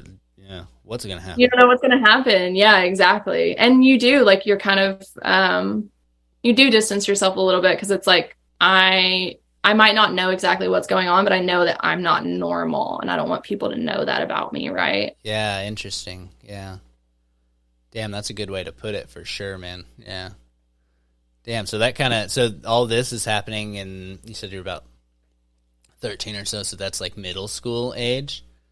And so, did anything clear up by the time you went to high school? Oh my God, it got so much worse. Oh God. So my mom ends up leaving my dad. Hmm. Um, and she moved to Conway. And I like there was no one to take care of him, you know, except for me. And so I kind of like took on that job. And I like he didn't have a job. He was like sleeping all the time, you know, crazy things. I, at 13 years old, filled out a job application for him, got him a job in England, and was like, this is where you're gonna work. You're going to this interview. This is where we're gonna be living. Like, this is the rental house that we can afford, like all of these things. Oh Jesus, dude. And yeah. And So it was just me and him in England. And I was like 14 and things were very chaotic. And I had moved out like over the summer and moved in with one of my friends in Little Rock because like I was just sick of dealing with my dad. Yeah. And why didn't you want to go with mom? I mean, like, obviously you want to stay back and, like, take care of your dad, but, like, whenever you went to your friends, what made you not go to mom? I didn't feel like it was an option. She never really asked me. Oh, interesting. Yeah, I kind of felt like I definitely had a lot of abandonment feelings for like a long time about that. Oh, yeah, no doubt. Yeah. Yeah. Wow. That's interesting. Wonder what was going through her head to make you feel that way, you know? We've talked about it. I think that she felt like I didn't want to go. Oh. But I'm like, now that I'm older and I want to have kids someday, I'm like, if that were the situation, my kid's coming with me. I don't care for what. sure. Yeah, we're taking control of that situation. Yeah. Like, you don't have a choice. Sorry. Yeah, but like, and it's crazy because it's like you realize, like, and now that I have a kid and stuff, you realize like it's kids taking care of kids. You know, like she was probably going through some, like, she's growing as a person too, and like trying to figure shit out, and like she just didn't do maybe the right thing at that time for you. You know. For sure. Yeah. Yeah. And she had a lot she was going through. I mean, like, I'm sure she was healing from emotional abuse from my dad, you know? Yeah, for sure. So maybe she just needed some time too. And it might have been good for you to be there, but maybe also not, you know? Yeah. Wow. It was good. It was good for me to be like, take care of my dad because I don't think that he would have survived if I hadn't been around. So honestly, sure. Yeah. I wouldn't take that back at all like that. Mm-hmm. Yeah. But it also might have forced him into a spiral that could have, you know, put him at some kind of ultimatum, but you don't want that for people. You know? That's fucking, yeah. That's a hard place to be in when you're fucking 14, bro. 13? 14? Yeah. Well, it also put me in like some really interesting life situations that kind of like sculpted me like later in life. Because when I moved to Little Rock, I ended up like, you know, I was 14. I met this older guy. I like thought that I was in love. Yeah, like fell in love for the first time. Come to find out he was completely like narcissistic. And he was also a heroin addict, which I did not. Yeah. At 14, and I'm dating some 19-year-old drug, you know, like guy with a drug problem. Oh, Jesus. Was he at least pretty? He was pretty. Yeah. Yeah. Yeah. Okay. I mean, hopefully, fuck, you'd kind of have to be, I guess. He's a little scary looking now. I've looked him up on Facebook before, and I'm like, oh, man. Oh, no doubt. Yeah, I don't doubt that even a little bit, dude. Oh, man. So you go up there, you find love, and how does that go or end, I suppose? So he moves in with me and my dad, and we're all living together, and it's weird. It's freaking weird. They're like best friends, and it's like me and this guy are like married because we're taking care of our child, which is my dad, and like, you know, like doing the things. Oh God, I bet him and your dad connected super heavy too. Oh, for sure. Like both narcissistic, both like God complex, you know, crazy. Yeah. Oh my God. So intense. Jesus, as soon as you said that, I was like, dude, there's no way this is going to end good. What's really funny is I like trauma block things out. Like so big parts of my childhood, I just like don't remember. Yeah. Same so, as fuck, yeah. And I've been in therapy for the past like year. Oh, wow. And I was telling my therapist about this guy a couple of months ago, and she was like, well, how did that end? And I was like, I don't know. How did that end? Let me think about it. And then I was like, oh, yeah, I remember. He called a bomb threat on my school because he thought I was cheating on him. Oh, what, dude? Yes. Okay, what led to this? Like, he was probably, I mean, obviously he was probably delusional about it. I've had that happen to me before. That shit sucks. And so he's probably like constantly asking you questions, you know, like asking like, what are you doing? Or like, who's this guy? Or like shit like that. And then like takes it completely overboard, I guess. Well, I feel like the word like narcissist gets thrown around a lot. When I say this guy was a narcissist, like he absolutely was. Like he emotionally abused me, like convinced me that none of my family loved me and that I should not talk to any of them. He made me drop out of school at one point. He like made me start doing drugs and stealing. And it was all under this phrase of like, if you don't do this, it means you don't love me, you know? Ha ha ha. And I was a young, like easy manipulated Yeah, kid. very young, impressionable. Yeah. Yeah, yeah. So he was very controlling and like he would take me to school and then walk me home from school because he didn't want me like talking to anyone else. And he had it in his head that I was cheating on him with some guy that I went to school with. Mm-hmm. And so I'm at school one day and we are being evacuated because like someone's called a bomb threat on the school. Yeah. And he calls me and he's like, hey, I was just like walking around outside and I saw that you guys are evacuating. Like, what's going on? And I told him the situation. He was like, oh, well, I'll just walk you home then. Oh so he like, he just happened to be outside, you know, walking by. Yeah. Oh my God, yeah. dude. What? Who in their right mind? Like, what the hell, dude? Wow. Isn't that crazy? Like, who fucking does that? That's a crazy person, dude. That's a crazy ass thing to do. That is not even in the realm of possibility for a normal person. That's like, I'm like, that should be in a movie. Like, that's, what? What in the fuck, bro? Oh, dude. Oh my God. I just want to like bask in the ridiculousness of that for a second. Like, what, bro?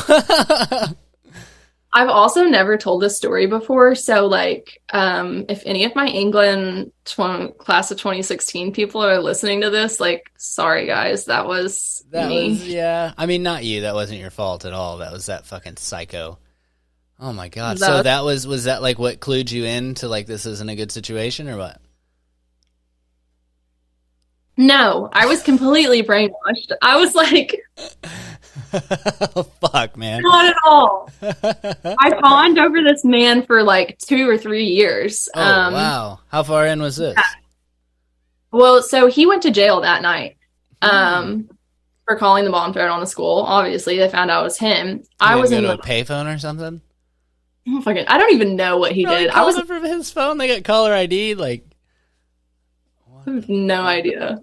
Wow. On his flip phone. You know, it was like flip phones back then. Oh, for sure, dude. Yeah. And then he like, it's probably like a razor and he like fucking flips it closed when he's done. Like, that'll show her. Fucking little cheater. Burner phone. Yeah. It's a burner phone. Oh my God, dude.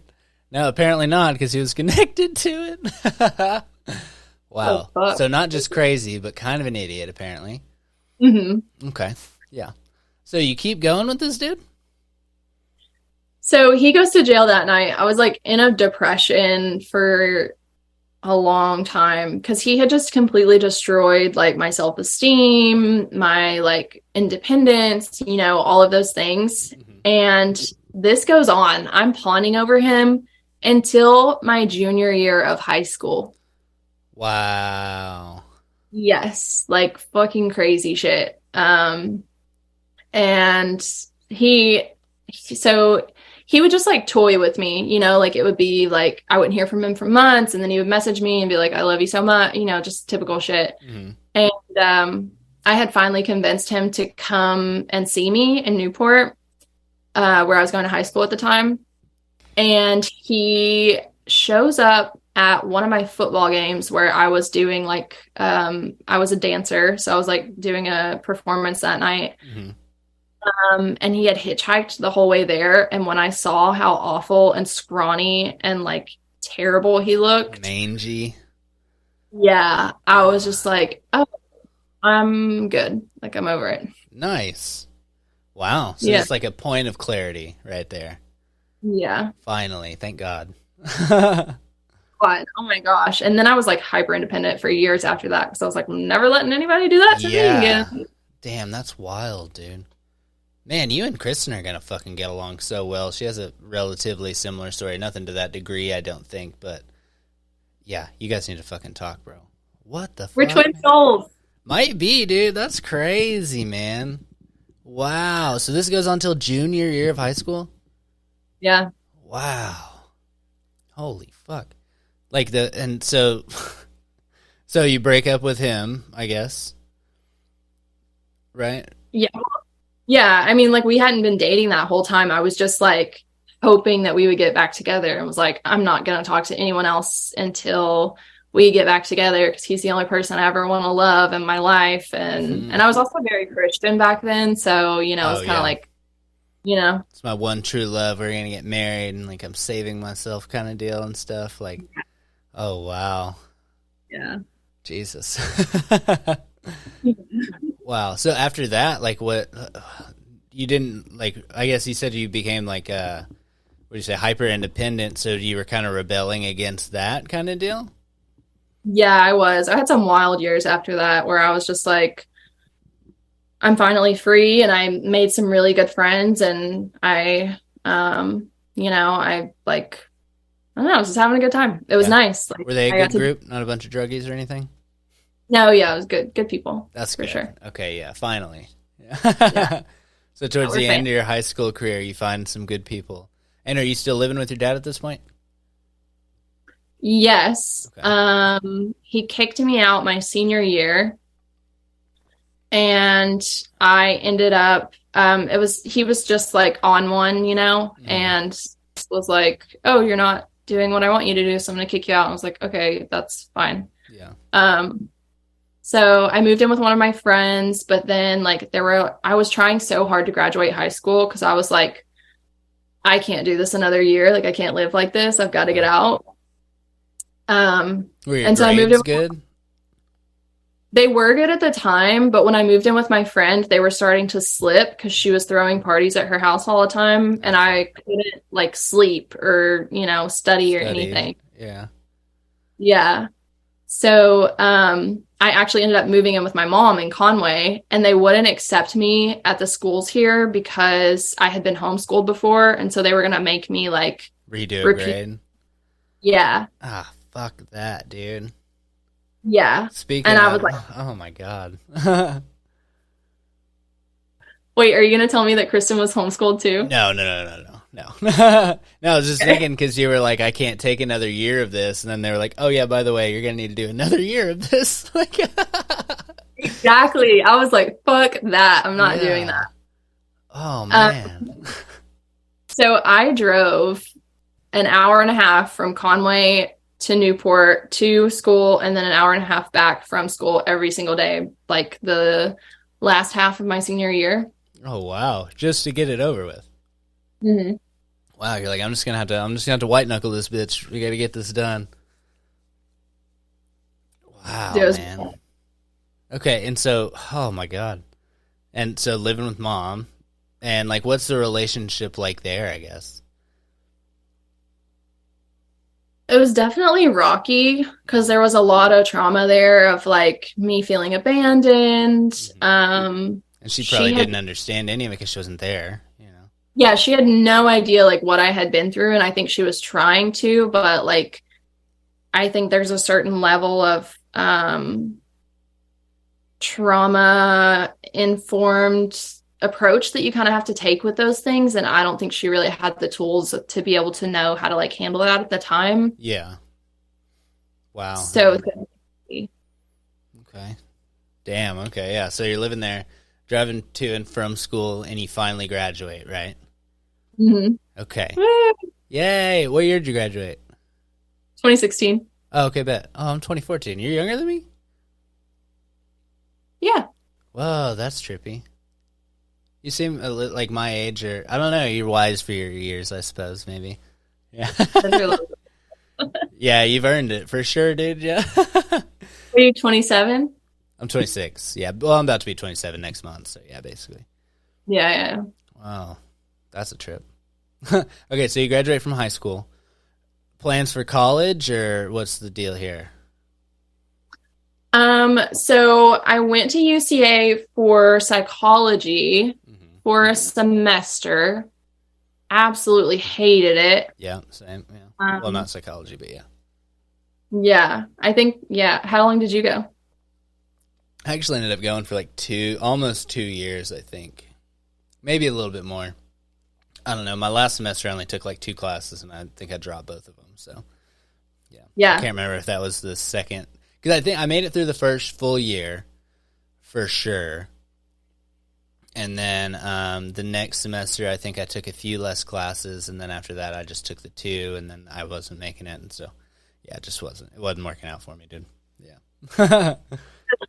Didn't think it was great. It was also so hard for me to make friends, because I was like, these people don't, like, I just felt like no one really understood me, and I felt like I couldn't really meet any people that had kind of had the same experiences as me. I also felt that exact same thing, man, because I feel like college is like, I don't know, people get there, you know what I mean? And it's like I had to put myself there kind of deal, or like, yeah, like you had to work so hard for it and overcome all this stuff, and it's like you can't even really talk to anybody about it. Exactly. Yeah, same. And I had started working at JJ's. Nice. So that was like 2016. I started 2016 or 17. Mm-hmm. I started working there. And so I had no time to make friends. Like I was going to classes and then going to work, and that was it. Yeah. Jeez, yeah. So on top of that, the no time, but like, so JJ's, especially then, is like, that place is kind of a whirlwind, man. Yeah, and I would be there until like, 2:00 in the morning, and then have to go to classes the next day. Yeah, because that place is like a bar. Like, I know, like, they don't, like, it's obviously like a restaurant too, but like, that's the most like bar place I've worked, probably. Yeah, it is like, yeah, for sure. Yeah, and that's the most bar place I've worked. And I worked at like literally a rooftop bar in like Deep Ellum, and like that place is like more like, I don't know. There's something about it, man. People just go there like to drink. Yeah. Yeah. Yeah, like dive bar vibes. Yeah, for sure. Yeah, but they want it to be nice, you know what I mean? But like the managers are drinking and shit sometimes, and like, I don't know. You know what I'm talking about, but I don't want to like completely out people. We signed an NDA. We can't talk about this. Yeah, damn it. So you're probably 18 or 19. You start at JJ's, I suppose? Mm-hmm. Okay. Yeah, I was hosting. Oh, right on. Okay, yeah. And so you're dealing with all these fucking goobers over there, man. All these old regulars and whatnot, and like probably get wrapped up in like that culture, I'd imagine. Yeah, I definitely did. Yeah, I like, well, so did you ever meet Savannah? Yeah, oh, I know of her so much. I feel like I have, but I don't know that I've actually met her. Okay, yeah. So we had kind of become besties at that time.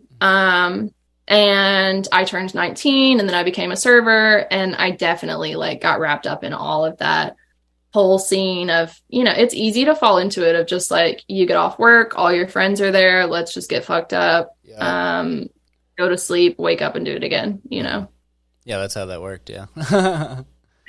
Yeah. It's a lot, dude. Like it's not super healthy. No, definitely not. It's a culture in itself, man. Yeah. And you can make a lot of money doing it, but you're going to have to like kind of sell out to do it, and like it takes from other parts of your life. For sure. Yeah. I feel like I have to like shut off part of my soul whenever I walk in I love JJ's, but like, I feel like there's a certain part of me that can't exist in that environment. Yeah, you kind of have to shield yourself, For sure. Yeah. Like I can't be I'm a sensitive person. Yeah. I can't be sensitive like at the bar when people are like making comments at me. Yeah, I can't imagine, dude. Like I know, like, because I worked behind that bar, and I worked, I've worked at other places where it's like, dudes suck, man. Dudes are fucking gross, man. Especially at JJ's. I think that might have been the worst spot for that in particular, dude. Like I remember watching dudes like try and run their hands up girls' skirts and shit, and like I was like, bro, like you're in a fucking restaurant. Like what are you doing, dude? Like who do you think you are? Like right. What makes you think, hey, I don't care what setting you're in? Yeah. Man, that place is fucking wild, dude. And so you're wrapped up in all this, and so you said you dropped out, or you stopped going to college after your first semester? Yeah, I had dropped out because I was making so much money at JJ's that I was like, you know what, I don't even need to be here. Mm-hmm. And so I was like, whatever, like I'll just drop out. Me and Savannah started going to a lot of festivals together. That was like a good time in my life. That was fun. Yeah. And I think I definitely did like the I mean, I did it before my 20s, I think, but I definitely accomplished like the 20 something vibe of like just doing whatever you want and Yeah, not go really. out party, fucking work your crazy serving job, make a shit ton of money, and go to festivals and stuff, dude. That's what, I hope everybody does it. Hell yeah. It It was almost fun. always ends up, going bad at a certain point, but, yeah. It That's what shakes definitely you did. into adulthood. Yeah. Yeah. Yeah.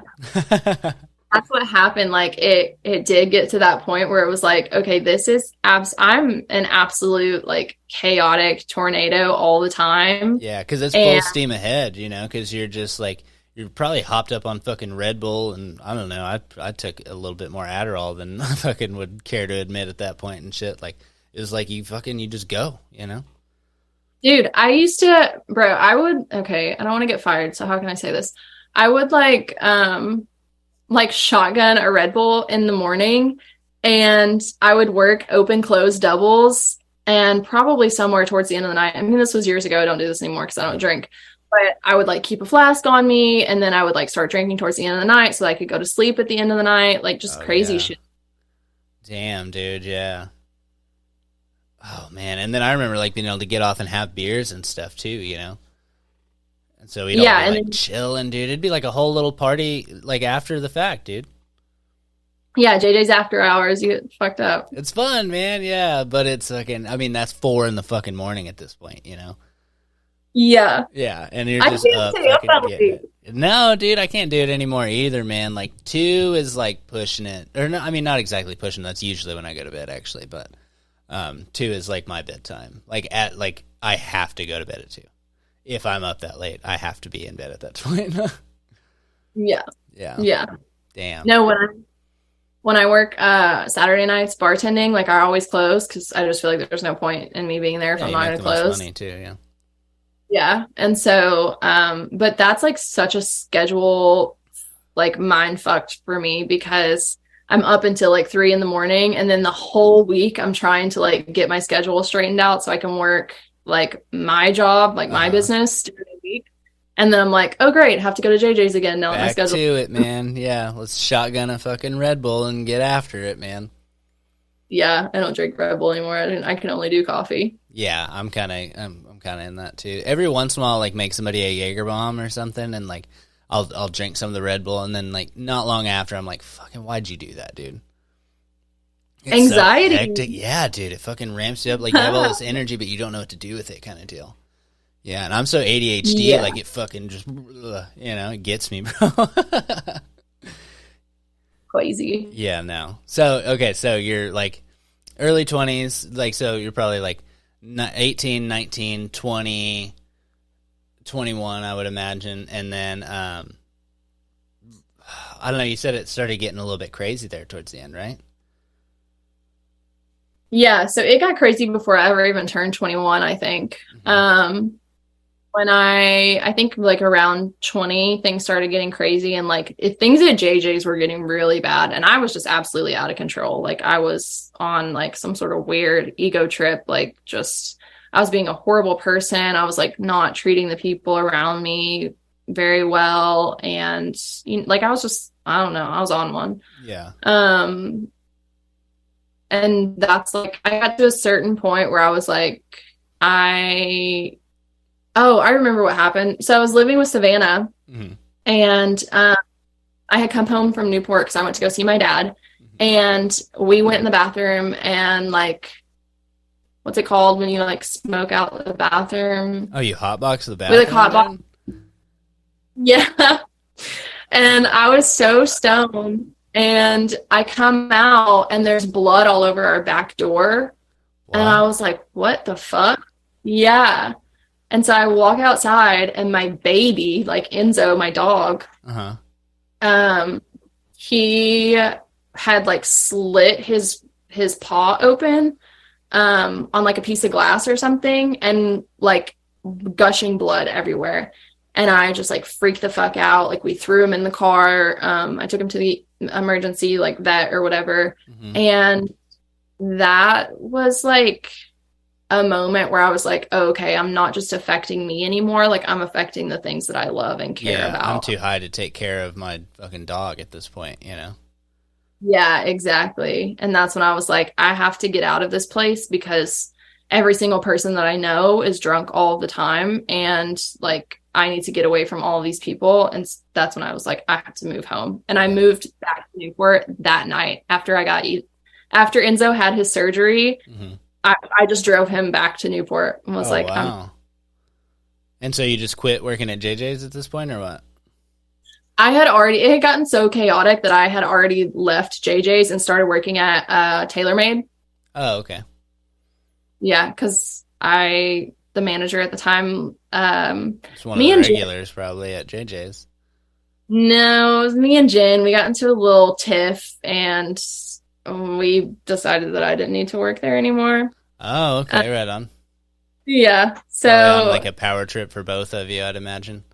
absolutely, that's exactly what it was. Yeah, fuck, man. Yeah, and that's a strong personality to go up against, bro. You don't want that smoke, dude. Oh my God, Yeah. literally, it was so fucking, yeah, it was bad. And Jen's a trip, like, man. and I'm kind of, I don't like authority if it's like I feel like I'm not being respected. Like if you respect me, I'm 100% going to respect you. Hmm. But if I feel like there isn't mutual respect, then I can't take your authority. Like I just can't. Yeah. Yeah. And so it's definitely like that kind of like rebel, like fuck you kind of moment. Hmm. Jesus, dude. Yeah. So just clashed there, and then you notice like things were spiraling. So you're working at TaylorMade. I feel like I knew like a lot of the people at JJ's went to TaylorMade too.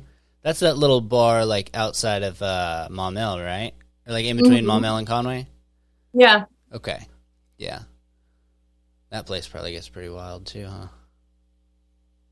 Yeah. It was actually really chill. Oh, really? Like very mom and pop, which Shane and Stacy own it and they're amazing and like super sweet people. Hmm. Um, but I think for me, like it actually wasn't fast paced enough. Like I just felt like I was twiddling my thumbs all the time and I was like, I don't want to work here anymore. Oh, right on, yeah. Okay, so you quit working there, and then this stuff happens with Enzo, and then so you move back to Newport. And what happens in Newport? Like, because I mean, this is where all the old trauma and stuff is, right? Yeah. At that time I didn't really know what was going on. Like I hadn't processed the fact that my relationship with my dad wasn't healthy. Hmm. So it was just like business as usual. Everything was fine. We were just hanging out. I was like taking care of him. I was like working, like helping him work in his construction business. Okay. And I think, I don't think I was there for that long. I think it was more like maybe like 5 or 6 months. Okay. Yeah. Yeah, and then how? So you moved back to Conway after that? hmm Okay. And then what did you do? Because how long were you gone from JJ's? I mean, it had to be that period. It must have been like, I don't think it was quite a year. It was probably like 8 months, maybe. Oh, okay, right on. Yeah, yeah, yeah. Yeah. Yeah. So this was like kind of right before I started there. So like maybe a year before, or not even a year before, you had left, and then so you moved back to Newport. You're staying with your dad, and then so what made you decide to go back to Conway? I feel like you might have already said it. Well, I just was like, I don't have a lot of like friends in Newport because it's not like a great I love Newport and I, want to stay connected to my roots, but also like I don't resonate with a lot of the people that live there because it's all just I feel like it's very everyone kind of has like a drug problem, Yeah. And I don't resonate with that and I can't like connect with people like that. So I didn't have a lot of friends there. It was just me Hmm. again, just hanging out alone, me and Enzo. Yeah. And stuck in there with Yeah. dad too. Yeah, hanging out with dad. Which was nice. We got some good bonding time in, but like I just got to a point where I was like, what am I doing with my life? Like I don't want to live here Hmm. forever. So what's the next step? Yeah. And that's when I was like, well, JJ's where I make the most money and I miss like being a person and being like in a social place. So let Hmm. me just go back to what I know. Okay. Yeah. And so this is end of what 2018, going into 2019. That's whenever we meet and stuff. And like, wow, damn, that's a hell of a fucking journey right there, buddy. Yeah, dude. Wow, man. Damn. So now it's all come full circle for the most part. Wow, that's insane, dude. So it sounds like, honestly, like you kind of lending yourself to other people was kind of the thing that was kind of holding you back then. 100%. Yeah. Yeah. Yeah. Like your relationship with like your dad and then that dude and then maybe even Savannah. I don't know what like where y'all are at now or anything, but I don't know. And then your relationship with Savannah and JJ's, kind of mixing together. Because whenever you came back, like you came back and I think you did it differently whenever you came back. Yeah, I did not fully. I wish I would have done it differently more. Because I was still kind of like out partying, doing the things. But now that I'm back at JJ's, like it's definitely different. Like I go in, I make my money and I leave. You know what I mean? I think that's the way it should be. Like it shouldn't be the way it was before where it's like you're fully wrapped up in the culture. Yeah. Yeah, this is my home, this is my family, and they still are my family. Like I love them, but also like I have a whole life outside of JJ's and it doesn't just resolve. Yeah, and you're not mixing it into that too, Yeah, yeah. There are boundaries there. And it's also like I'm such a sorry, I shouldn't say that. I used to be such a people pleaser that I just wanted to make everyone happy. So if you ask me to work like 3 extra shifts, even though I'm already super burnt out and tired, like I'm going to do it because I need you to think that I'm a good employee, Oh, so God, yeah. Yeah, I've kind of been there. I don't know. 'Cause like, I don't know. I've always kind of prioritized my time as well too, but like I'll pick up a shift for you just to like help you out and stuff like that. But like I'm like, you're not going to fucking kill me over it. You know what I mean? Yeah, exactly. But I do want to like people please for the most part, but I've always been like, yeah, I also kind of want to do my own thing too. Yeah. Dude, yeah, you got to prioritize yourself. You can't pour up, like you're just going to be resentful if you're doing that. Yeah, for sure. And then that's going to lead to, bunch of crazy shit, man. Yeah, and like and yeah, I used to be so bitchy too. Like, I don't like that word bitch, but I think if I'm using it about myself, I can definitely own it and say like, for sure. Yeah, definitely used to be a little bitchy. Yeah, man. Yeah, I don't know. That's fucking wild, dude. I don't know. You're a totally different person then, and like you're dope, bro. I'm so glad we got to sit down and talk. I kind of almost wish that we would have been able to do the podcast kind of backwards because like I feel like we kind of ended it on the negative or we started out so positive and fun and then like we took it back and like it was like into the but I don't know, I feel like you've taken the positive from it and I feel like we've talked pretty positively about it. So dude, yeah, no, things are so good now. Like the journey's been hard for sure, but my mental health is better than it ever has been. And like I've been in therapy for the past year and I've been working through a lot of the stuff that like happened in my childhood, and I've been like learning how to even set boundaries or even like admit that I have needs that need to be met, which I never would have said before. But it's like, and that's stepping over into my relationships too, right? Like if I'm looking for someone that's going to be in my life, it's like, okay, well, you have to like you have to understand what I am first. Yeah, exactly. Yeah. That's healthy as fuck, buddy. Yeah. Well, I'm happy for you, man. So, like, all that stuff led you to where you are, and, like, now you have your business. Sacred Blooms on Etsy. Serena Decker on Instagram to find that as well. And then, I don't know, should we shout out your, what is it, business consulting? Yeah, so my business management, it's called High Vibe Virtual, and it's just High Vibe Virtual at High Vibe Virtual on Instagram. Okay, bet. Yeah, I'm gonna go check that out later because I didn't even know about that part. That's really cool. Yeah, interesting. And my website and everything is like on there as well. Yeah. Okay. Cool.